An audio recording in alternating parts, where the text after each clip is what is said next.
Welcome to the Peter King Podcast, and thanks so much for rejoining me. I missed last week's Peter King Podcast due to a bout of double pneumonia. I'm much better.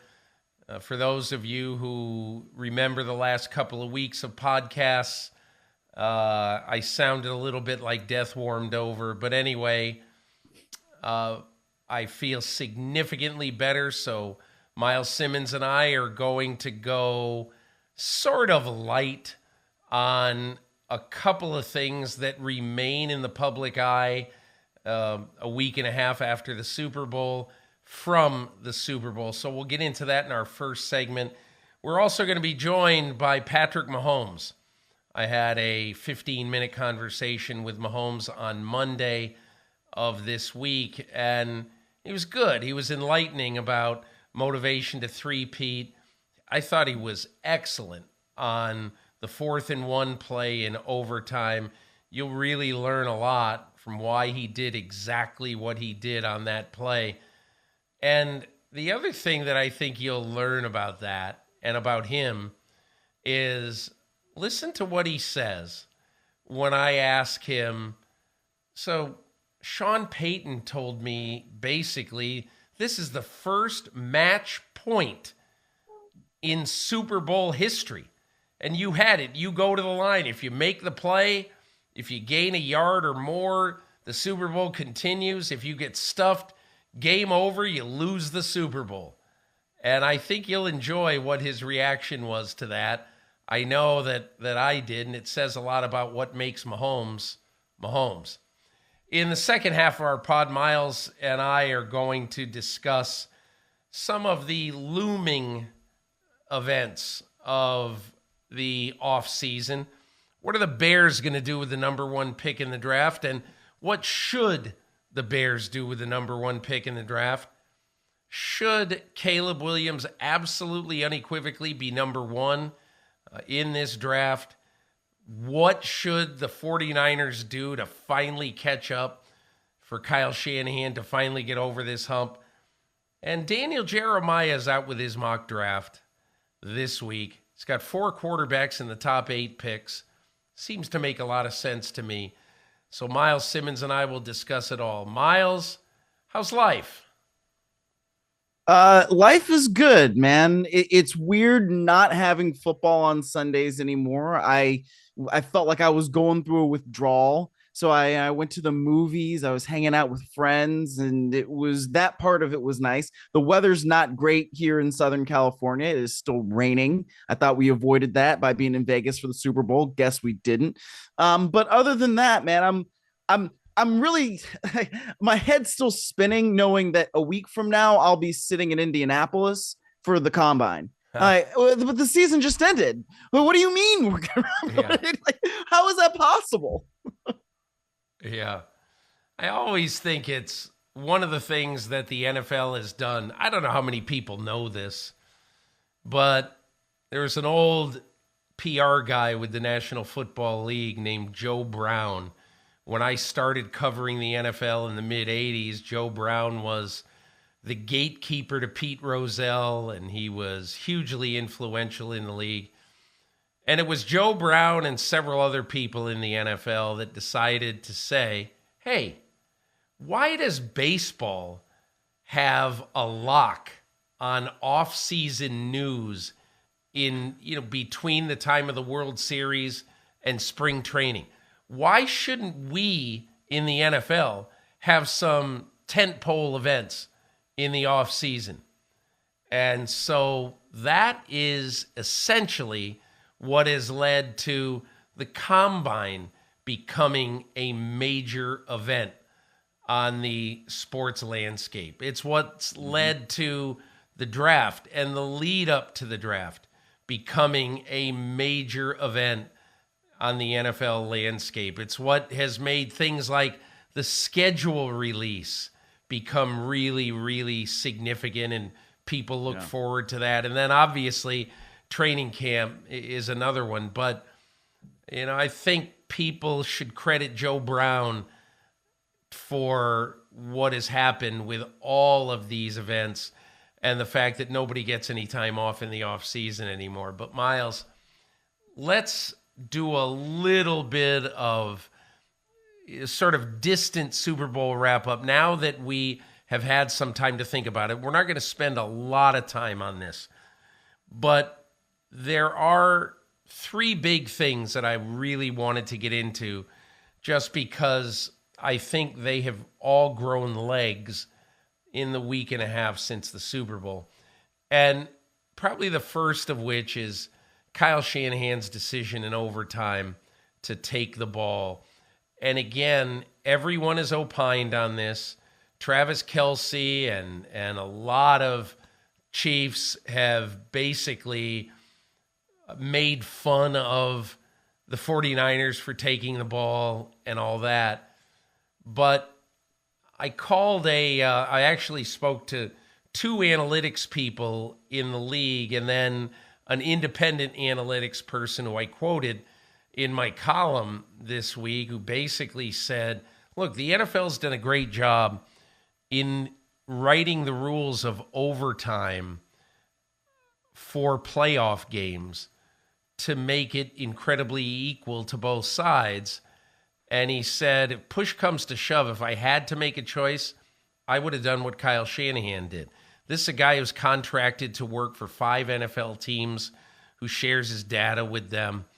But, and look, we can all have opinions about, oh, you got to take the ball second and everything. But the point of this is very, very simple. If the game is tied after 2 possessions, you got the ball probably at your 25-yard line, and it's sudden death. Next score wins. So I understand why Shanahan did it. I know that, when you win, you get to basically say, oh, what a dumb decision that was to do it. But I'm curious, we have not spoken about it, and I don't know what your opinion was. What did you think?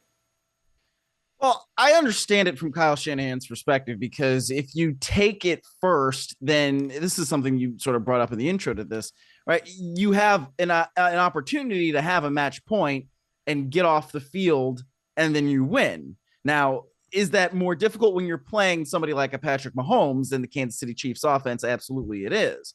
But I think when you are trying to dictate the terms, then you do get to do that if you score first. Now, the opposite of that is, obviously, if you're the Chiefs, then you have a plan to say, okay, well, we want the ball second. We want to go down the field because we then know how much we need in order to try and win. And from everything that the players were saying, it's, okay, well, if they do score a touchdown, then we go down the field and we try to go for 2, and that's how we dictate it. So I do understand that there are 2 sides to this, right? I mean, I personally would go more with what the Chiefs wanted to do, but I think that it's not like we're going through this and Kyle Shanahan had no plan, right? I think the difference is the players on Kansas City's side all knew what the plan was, right? The players on San Francisco did not all know exactly what the plan was from Kyle Shanahan. You can definitely find fault with Kyle Shanahan for that part of it, Myles. You're absolutely right.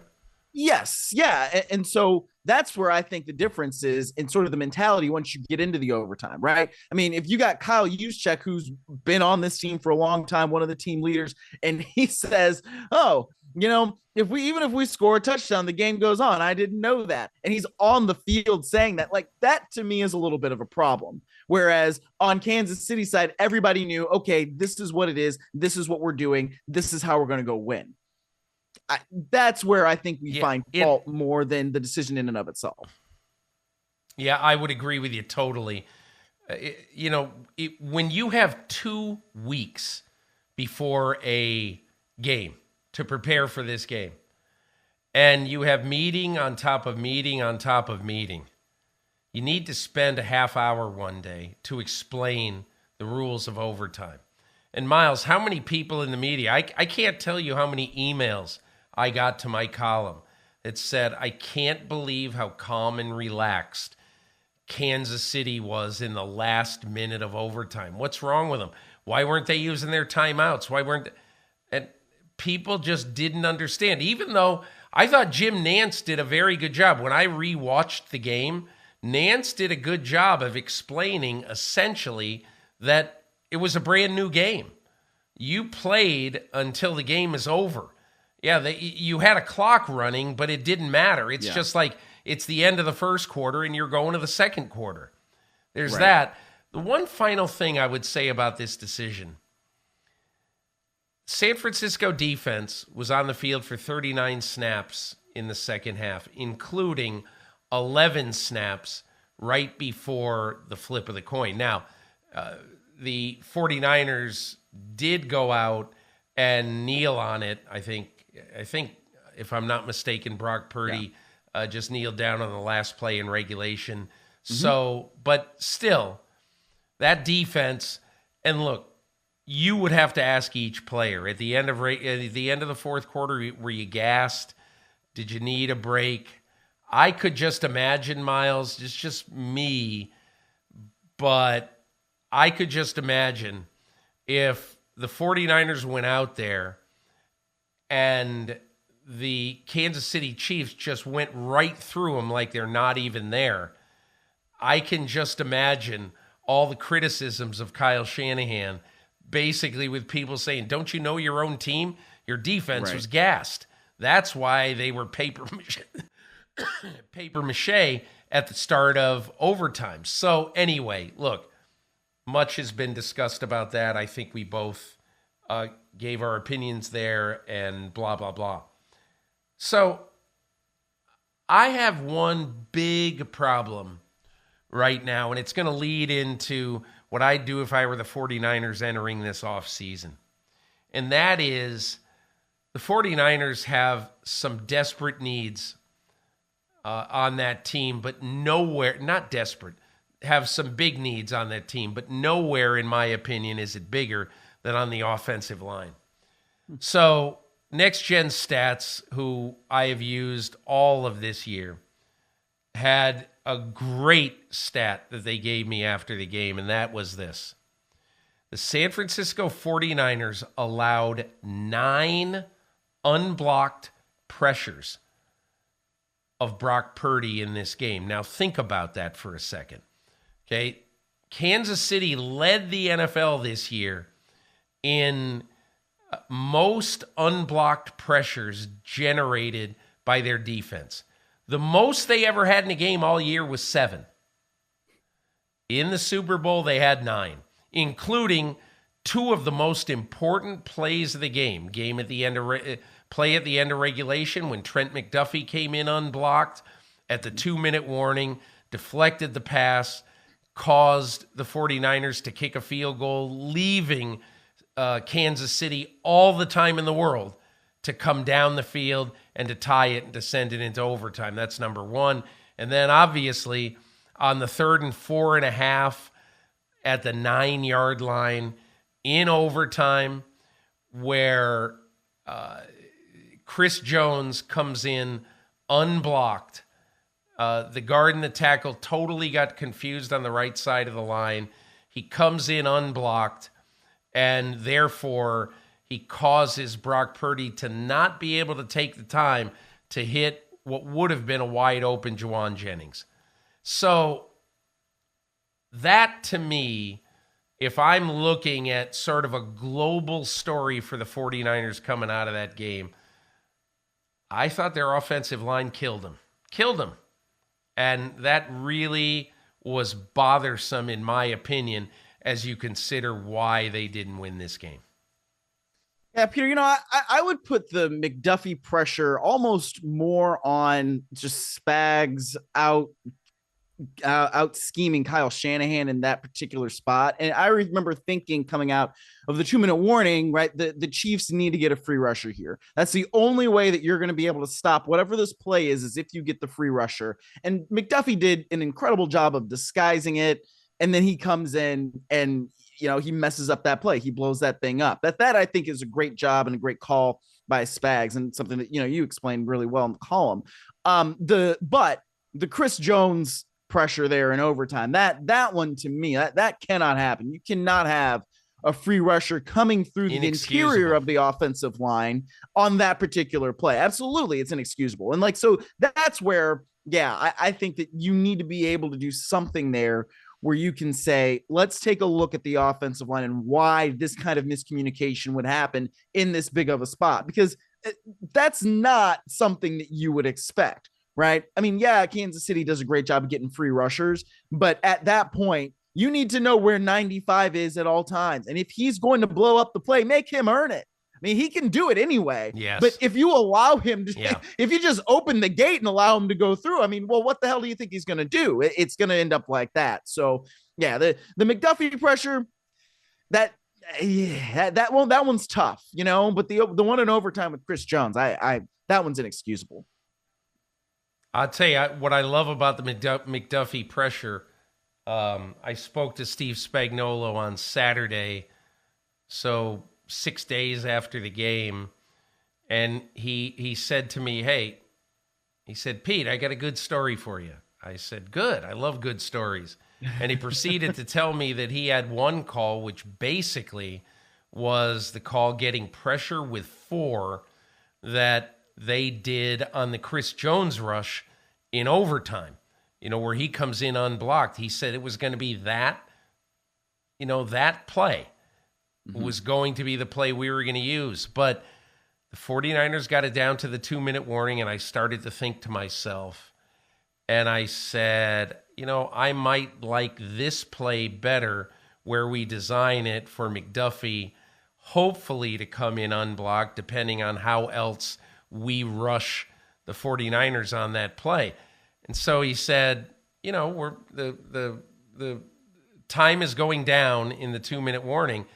And he said, I have communication right there with Nick Bolton, who's his defensive signal caller, number 32, middle linebacker. And he goes, Nick, what do you think of this play? And he tells him the play they ended up running with McDuffie coming free. He says, what do you think of this play? And Bolton doesn't have the ability to talk back to him, but Spagnuolo said, and for those of you who are watching this pod, he said Bolton went just like this, nodding significantly, nodding enthusiastically up and down. So he said, okay, we're going to run that one. And it worked. It just says to me a lot about the chemistry between the coordinator and his defensive players. The last thing I want to get into on this segment, Miles, is every previous repeat champion did not, in the Super Bowl era, did not make the Super Bowl the next year. Never mind, never won the Super Bowl the next year. They didn't even play in the Super Bowl next year. There have been 8 of them, and so none of the 8 made the Super Bowl the following year. And Miles, I get into it a little bit with Patrick Mahomes coming up here in a minute, but give me your thoughts on whether Kansas City can finally be that one team. Well, if anybody can do it, it's that guy we're going to hear from in a minute. It's 15. It's Patrick Mahomes. His greatness and his motivation to be great is off the charts. So I think one of the things we have to think about too is that this Kansas City team should get better next year, right? This was the worst offense of the Patrick Mahomes era with Kansas City. They had a bunch of unreliable receivers. They found some reliable targets in the postseason, but you've got to think Brett Veach is going to come up with something to improve that receiving core. He's going to come up with something to improve that offense. That's what he's done every time there's been some sort of lapse, right? I mean, you think about after 2020, what do? Well, they go and they totally revamp the offensive line. Okay, so that's something that they had to address. Whether it was defensively, they had to get a little bit younger. They had to revamp the secondary. They did that, and they won the Super Bowl last year. In terms of getting rid of Tyreek Hill, trading Tyreek Hill and getting picks out of that. Like they've been able to refresh every single year. So that's why I would anticipate that they'll be better offensively next year. Now, this is going to be extraordinarily difficult because it's now 2 years in a row that you've had the shortest offseason of anybody, right? And that doesn't make things easier. and you're going to have an even bigger target on your backs, and that division should be a little bit better.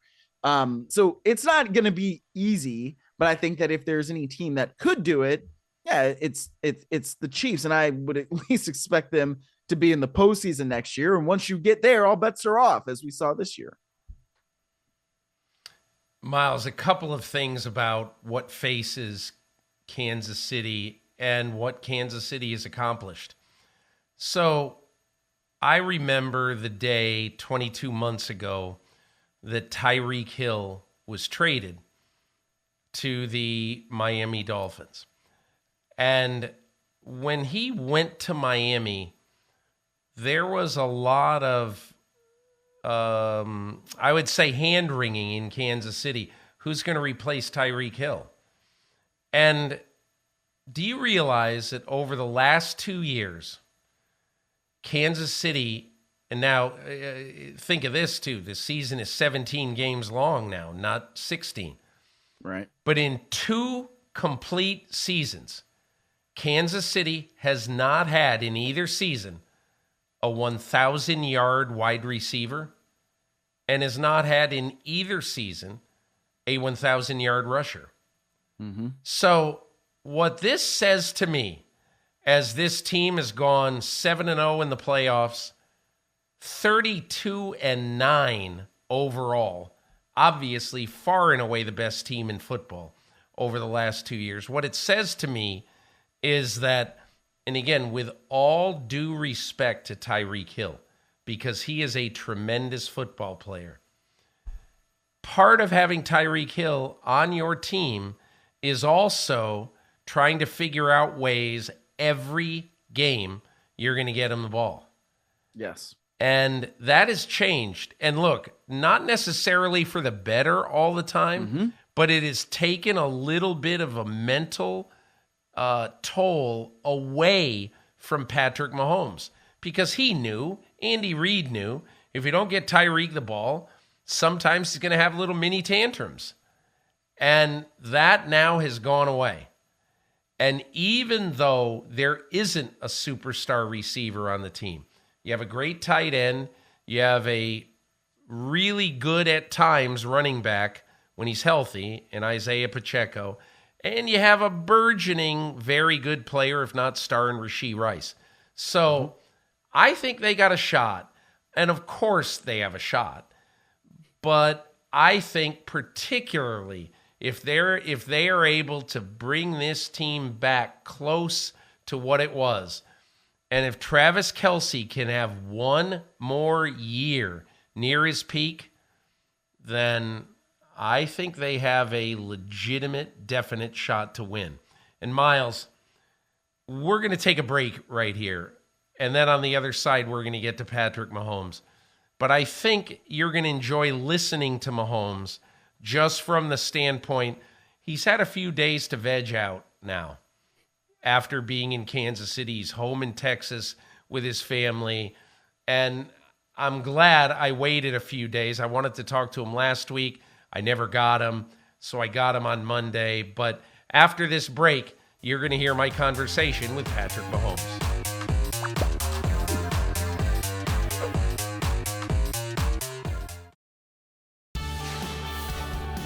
So let's get to my conversation with Patrick Mahomes. And on the other side, I'll just have a couple of thoughts about 2 or 3 of the things he said. And then Myles Simmons and I will be back with the second half of the Peter King podcast. I wanted to ask you a little bit about ancient history. I just worked on something about the 2017 NFL draft, and I learned something that I didn't know before I started to work on it, and that is that you sort of honed in on Kansas City as a great spot for you right from almost from the start of the whole draft process. What was it about Kansas City that was attractive to you? Yeah, I mean, I think during the draft process, just like meeting with the other teams, and then meeting with Coach Reid and obviously knowing a lot about Coach Reid from him and his Philly days and to his Kansas City days, I just knew that, specifically him, that he was going to be able to get the best out of me. I thought obviously the team was really good. I knew you could know by the players that we had, and I think the biggest thing for us was just to continue to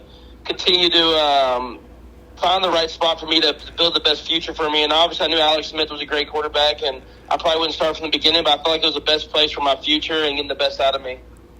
A lot of players would not like to hear, hey, listen, you may not play at all in your first year. What was your reaction to that? Honestly, it wasn't that big of a deal. I don't know if it, just in the last few years especially, I feel like everybody plays right away. But when I first came in, I mean, everybody kind of sat at least for a little bit, unless you were really like the number one pick. And so it wasn't anything too crazy for me. When I went to Texas Tech, Davis Webb was there, and he was a sophomore, and I was coming in as a freshman. And my mindset was the same. I was just going to be ready for whenever I got an opportunity. And I just kept working and tried to continue to get better. And luckily for me, after a year, I learned a ton from Alex, and I was able to be able to start at the right time for my career. And I feel like if I had started early, I still think I would have had some success, but I know I would have made a lot more mistakes that I kind of got through that first year without even playing.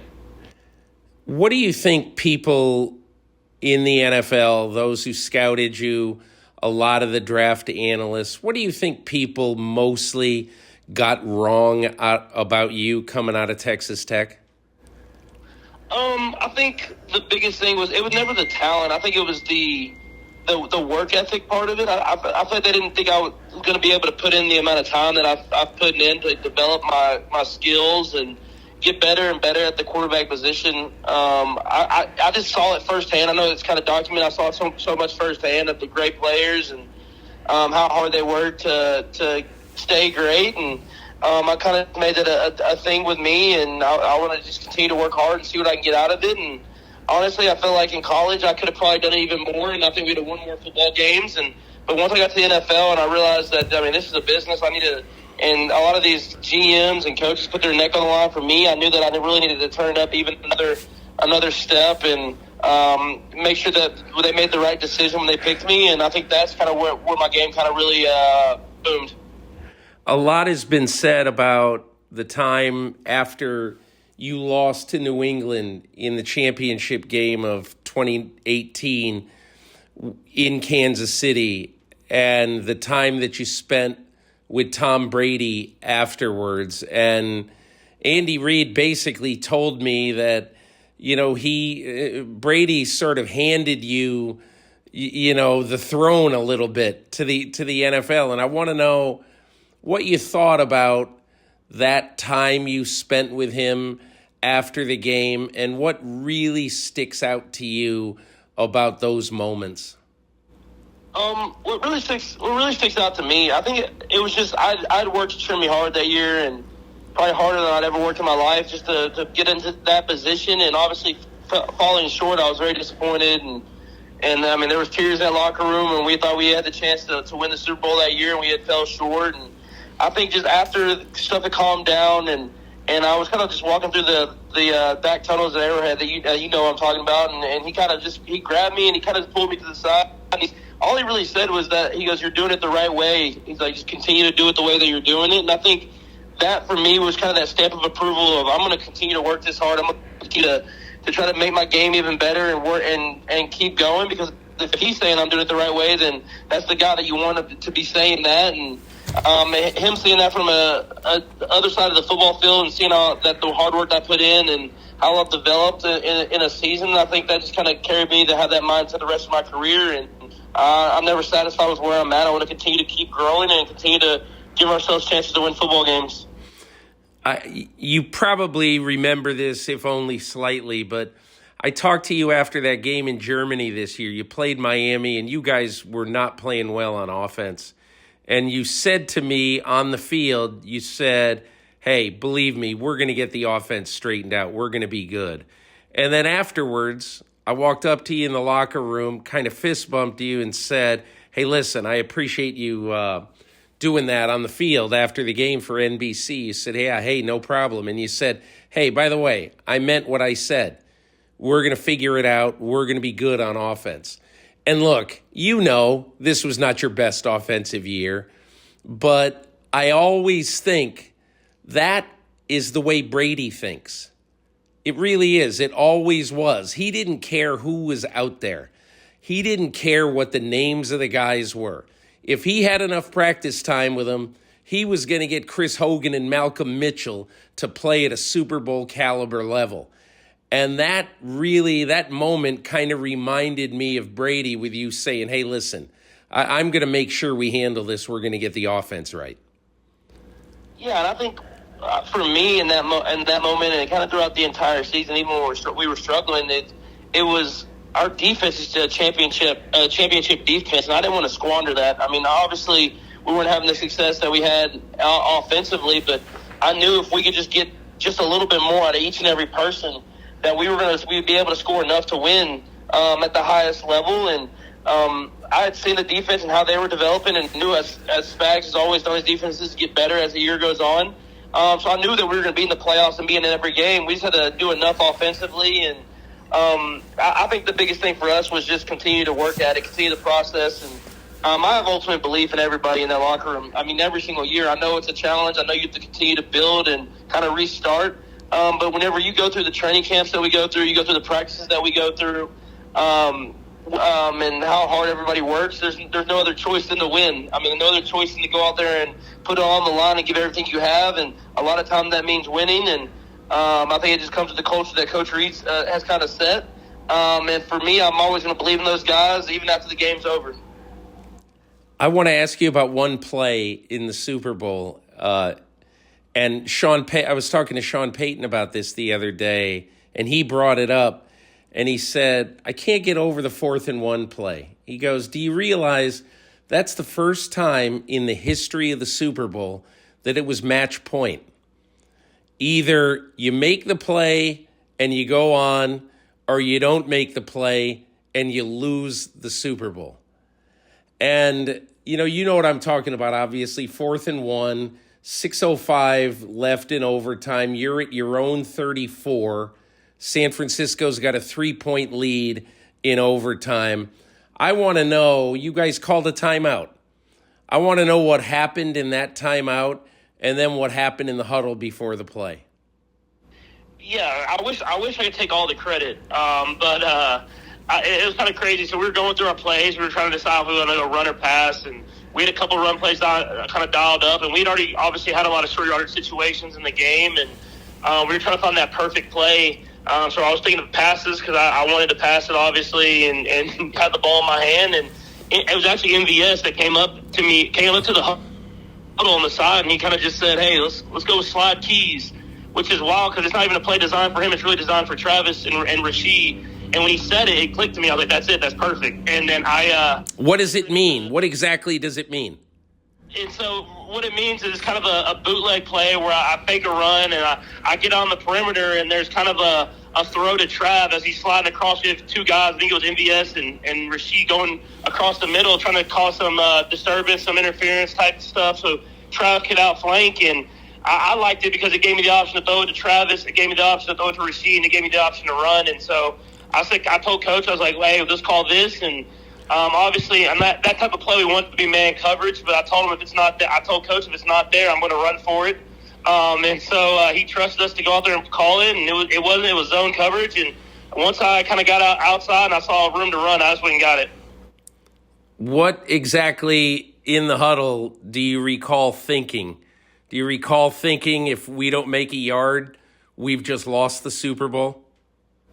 I don't think I thought about that at all. All I could think about was, hey, I told Trav if Bosa comes upfield, I'm gonna drop it off to him and just hope he's got to make the play, he's got to get the yard. And I knew if he went down with the run cell and I had it on the perimeter and I could run for it, I was gonna run for it. And the last thing I think I told Rasheed was, if it's not there, you got to find a way to get open. And so he actually did get open on the play, and it wasn't necessarily a design route, but I told him that in the huddle is, if it's not there, you got to find a way to get open, and he did. But I was able to run for it, get the first down, and kind of keep the change rolling.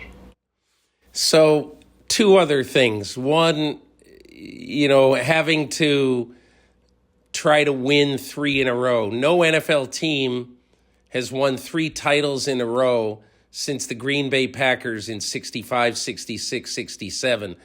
and no team in the Super Bowl era has ever won 3 in a row. So you're always one of these guys who's looking for that great piece of motivation. And I know it's incredibly early. It's the middle of February. You need to take about 1,500 deep breaths.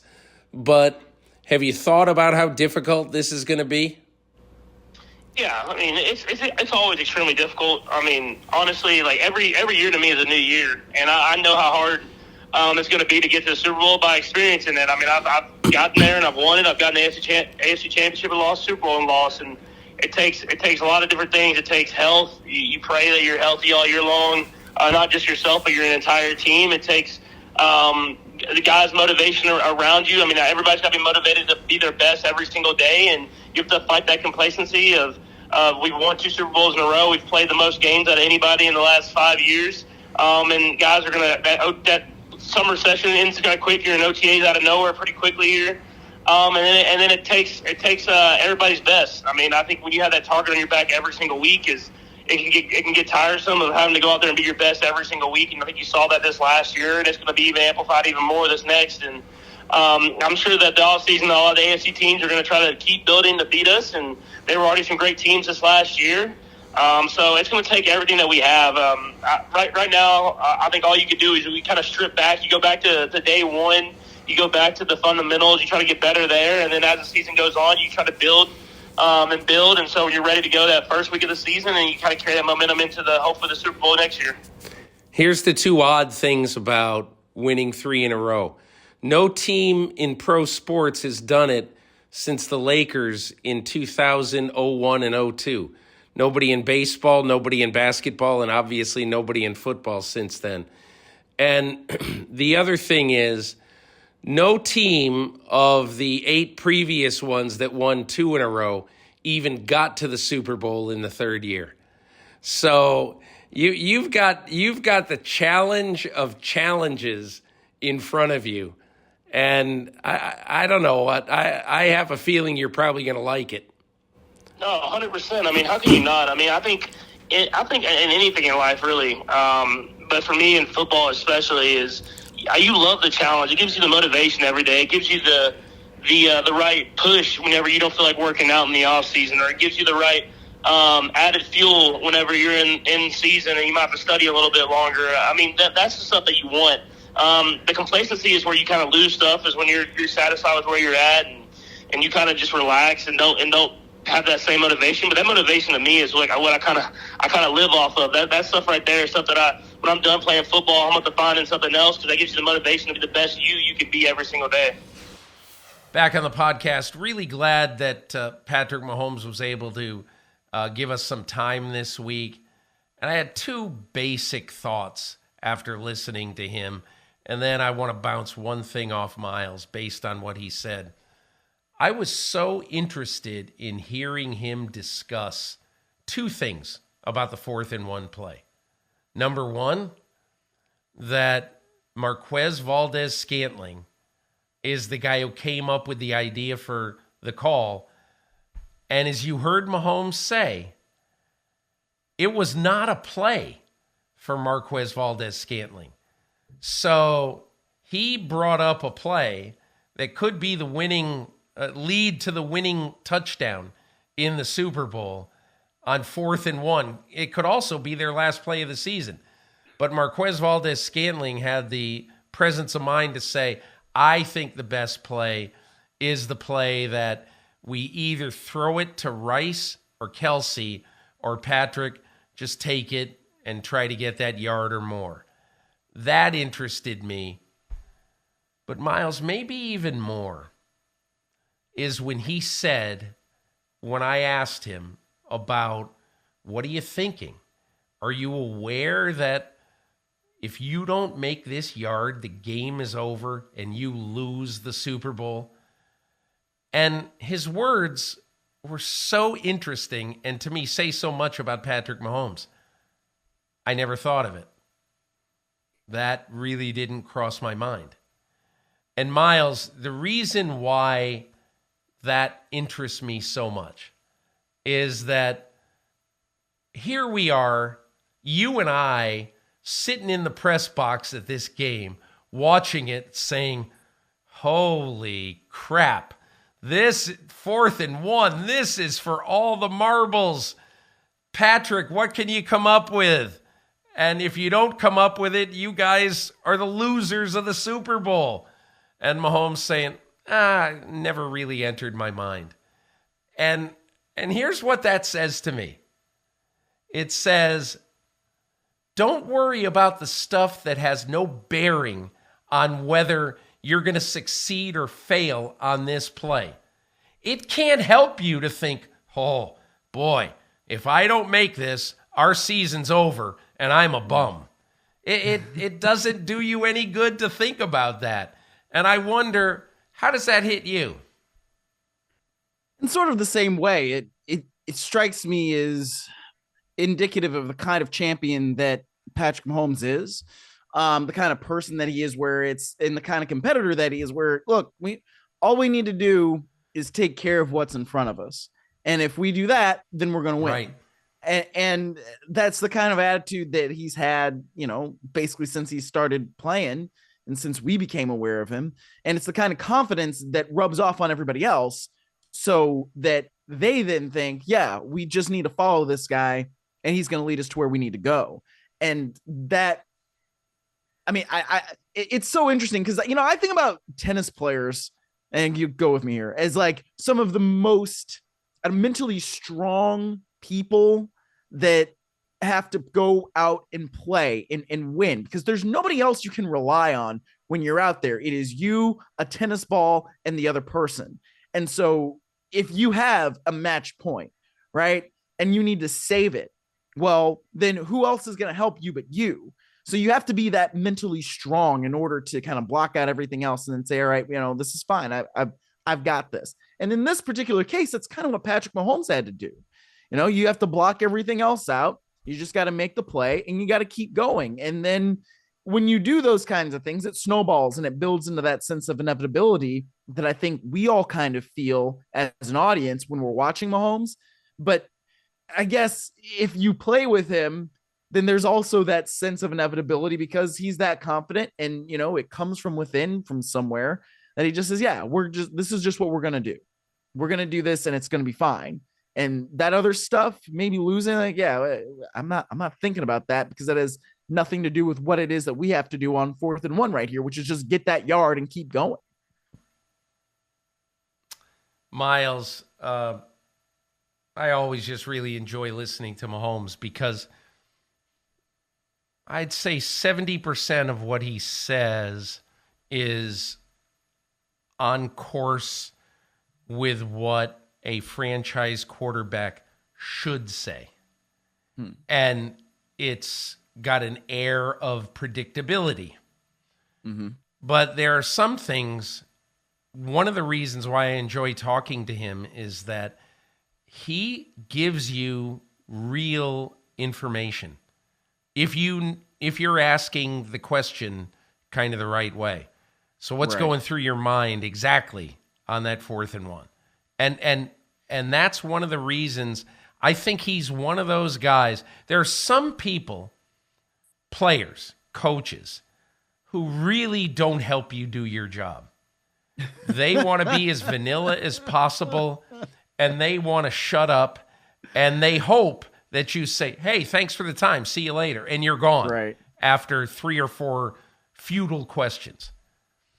Mahomes, although, as I say, there's some of the things he says where you say, okay, get on with it. But he does that because he's the leader of the team. He's the quarterback of the team. There's a lot of things he needs to say as the leader of that team, and he, and all that. Right. But there are times, every time I talk to him, where I said, now that is something. That is interesting, what he said. So anyway, my thanks to Patrick Mahomes. He's one of those guys, and I told him, we talked for a little bit afterwards, and I told him, you really are a lot like Brady, because when you talk, you understand that you're the leader of your team, and people are going to be listening to what you say. But you have this thing that you don't care about stats. You just care about the winning. And I told him he really reminded me a lot of Brady. But anyway, he does. Okay. Myles, biggest question of this offseason. And there was a report this week that the Chicago Bears, their plans for what they're going to do with the first pick in the draft are going to surface perhaps as early as next week. Mm-hmm. From everything you hear and everything, all the rumors that you hear, and I don't like to basically give oxygen to what are only rumors, but it sounds like the Bears are thinking very seriously of taking another quarterback and trading Justin Fields. Now, in my opinion, I think it's a big mistake. And unless you believe deep down that Caleb Williams or any of these quarterbacks in this draft are absolute, no doubt, franchise guys. Unless you believe that, I just think it's a mistake. Build your team the right way. Build it with a slew of high draft choices. And then if you need to get a quarterback a year or two from now, you'll have to figure out a way to do it. But I would much rather keep Justin Fields, who has been a B- player, maybe a C+ player, but he hasn't had a great supporting cast around him. Build that supporting cast. And that's what I think. Give me your thoughts. I think if you're going to call somebody a B- player or a C+ player, and you have an opportunity to get an A player, then you take the A player, especially at the quarterback position. So, I mean, it seems like, the wind is blowing in the direction of the Bears picking Caleb Williams. And that's frankly what I would probably do too. Now, I would say this too, and I think that this is really important. You have to make sure that the player and the person and the fit within the organization is completely right in order for you to do this, right? Whether it is Caleb Williams, whether it's Drake May, whether it's somebody else, that's the most important thing. Do all those things fit together seamlessly so that you're not just picking a guy because it's sexy to pick a guy like that? Like it can't be that. Yeah. It's got to be, does everything line up properly? And so if it doesn't, then that's fine, and you explore the alternatives. But given the perceived strength, let's call it, of this quarterback class versus the so far perceived weakness of some quarterback classes in the next couple of years, I think this is also why this is the year to do this, right? If you say, okay, well, let's get a quarterback down the road. I mean, you have no idea what that quarterback market's going to look like, and it might not behoove you to then wait for a couple of years and then try to, trade for somebody or do this or do that. I mean, you've already kind of lucked into the first overall pick because the Carolina Panthers were so doggone awful last year, right? So they have their first overall pick at quarterback. Now you have an opportunity to do it. And I don't mean this as, putting Justin Fields down or saying that he's never going to be any, I don't mean that in that way. But I think between what you've already seen from Justin Fields and the contract element of it as well, I think that it makes sense to say, if we believe that this number one overall pick can come in and be a game changer for our franchise, that's what you do. And to me, it's not that difficult of a decision. I think it's a very difficult decision.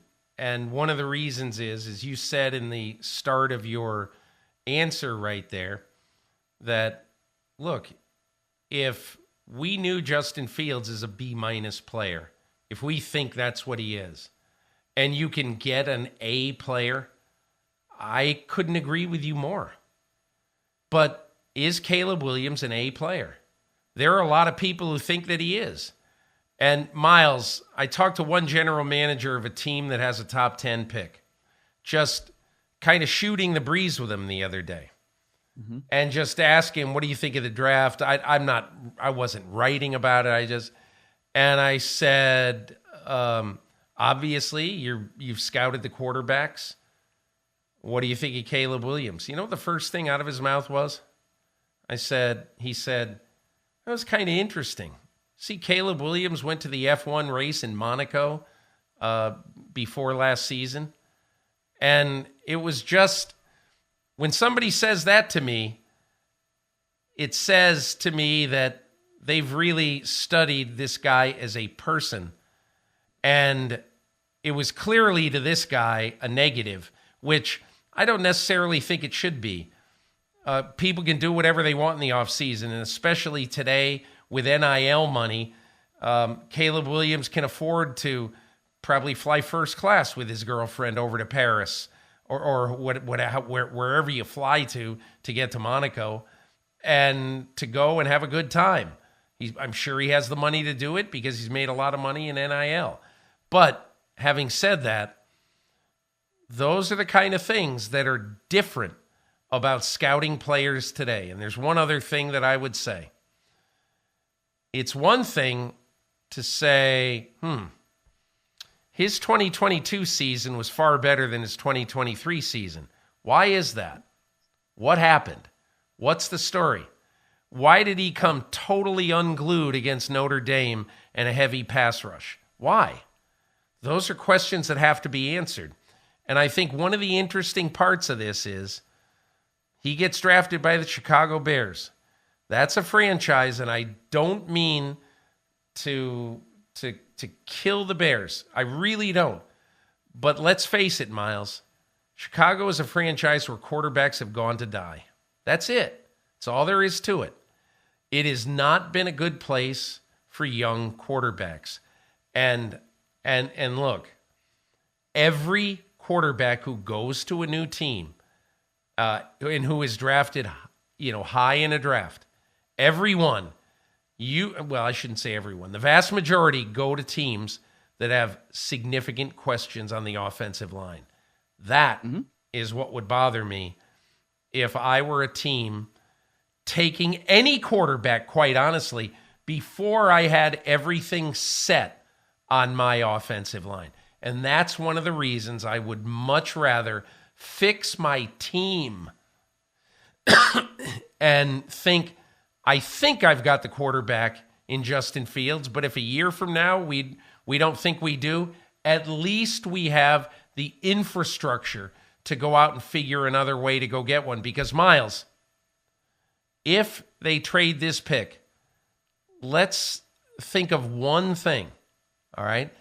They're going to be acquiring not just a first-round pick from this team, probably a bad team, this year, but they're going to be acquiring that team's first-round pick next year and also other things. So the Bears then will not only have their own pick in 2025, they will have theoretically a fairly high pick in 2025 from whoever trades up to get Caleb Williams. Anyway, I don't know if I've said anything that you want to respond to, but those are just a few thoughts I have. Well, nothing. I mean, I think you make good points, but none of them changed my mind, if that makes any sense. I mean, I think that when you know that this quarterback class is what it is, and you understand that you're picking one overall, and that means you hold the cards, and you're likely not going to do that again. That's where, to me, it's like, okay, let's take advantage of this situation. Like I said, really, really boil it down. Whether if it's Caleb Williams and there's something there that's a red flag and you don't like it, fine. Maybe you take Drake May, right? Maybe you take Daniels. I don't know. And there's going to be inherent pressure on this player no matter who it is, because it's going to be the number one overall pick. And it's going to be playing quarterback in Chicago, which, as you said, and I think, well, look, it's not a place where historically quarterbacks have done all that well. So you're going to be pushing against a couple of different elements. Is that player going to be able to handle that? You have to be able to try and figure that out as best you possibly can. And are they going to be a good fit for your organization in the way it is now, right? Are they going to be a good fit for Matt Eberflus, Shane Waldron, those guys that are going to be piloting the team in the offense?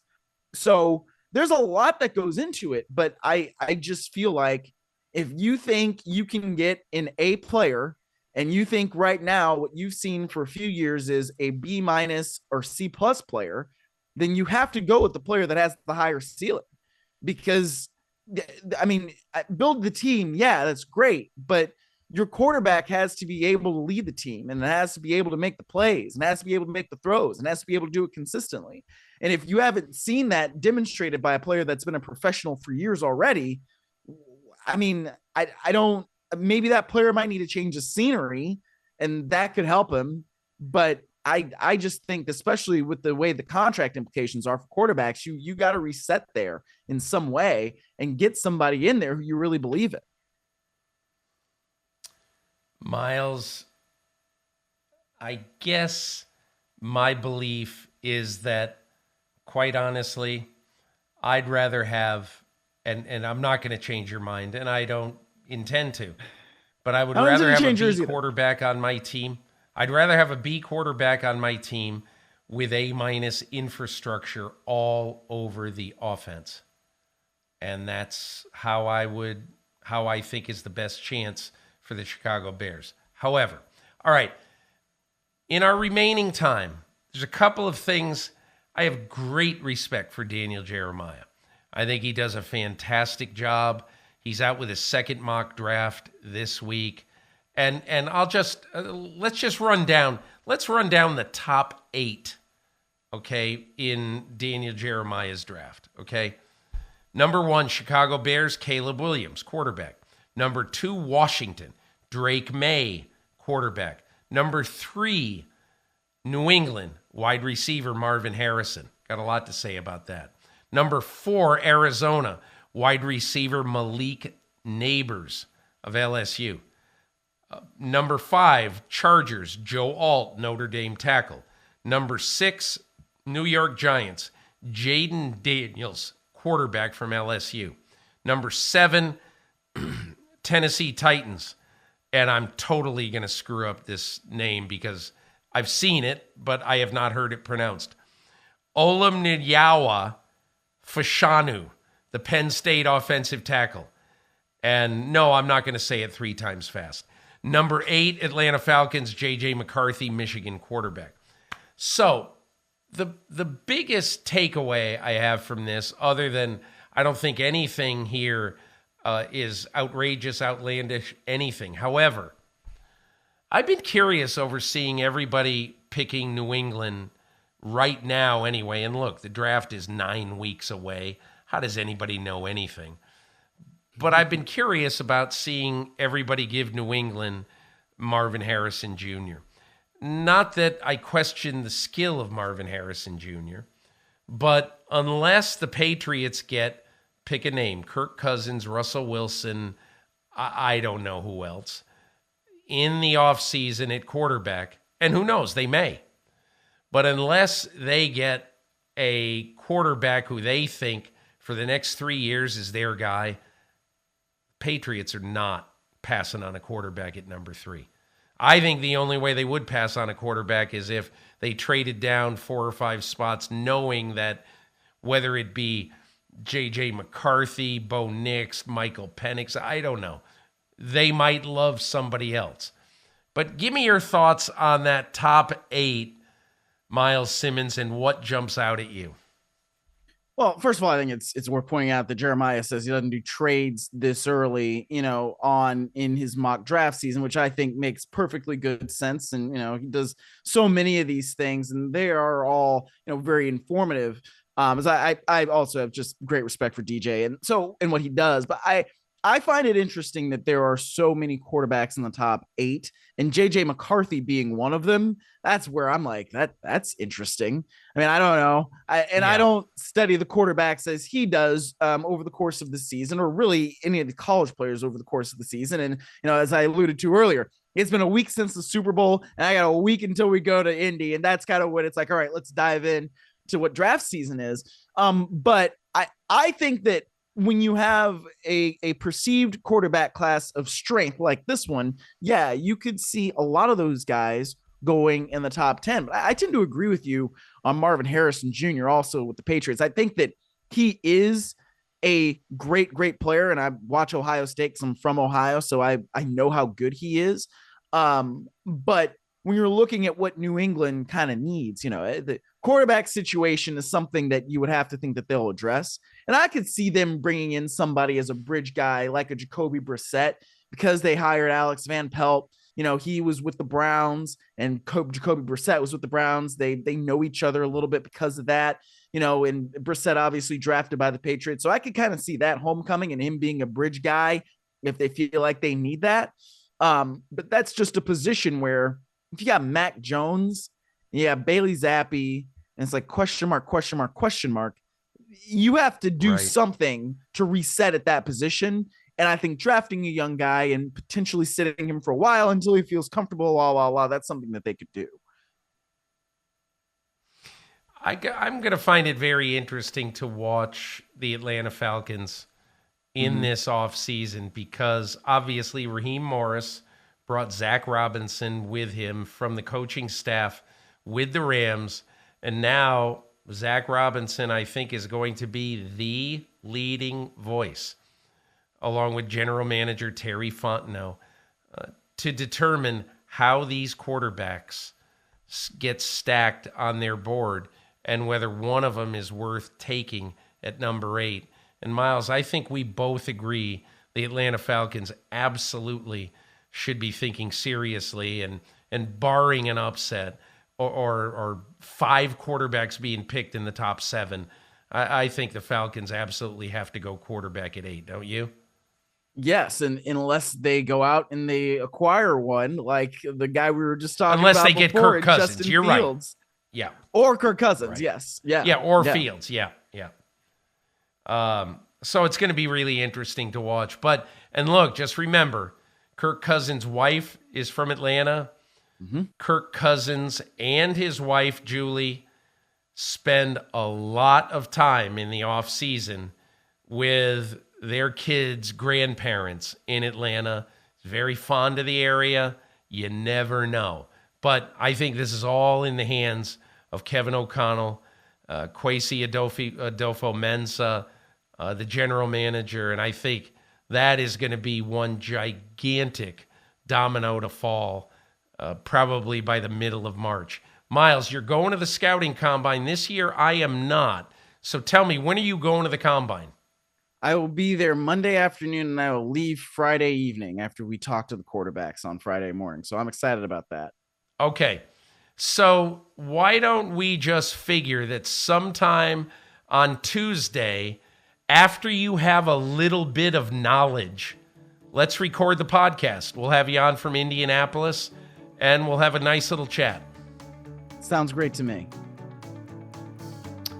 Hey, Myles, thank you so much, and thanks to everyone, and thanks to Patrick Mahomes, too. Thanks to everyone for experiencing another episode of the Peter King Podcast. Again, apologies for missing you last week.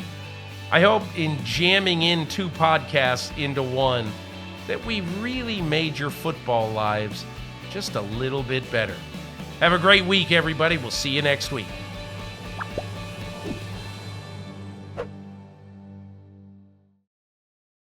Hi, I'm Mike Tirico, and thanks for watching. Make sure to hit subscribe for the latest news and highlights from NBC Sports.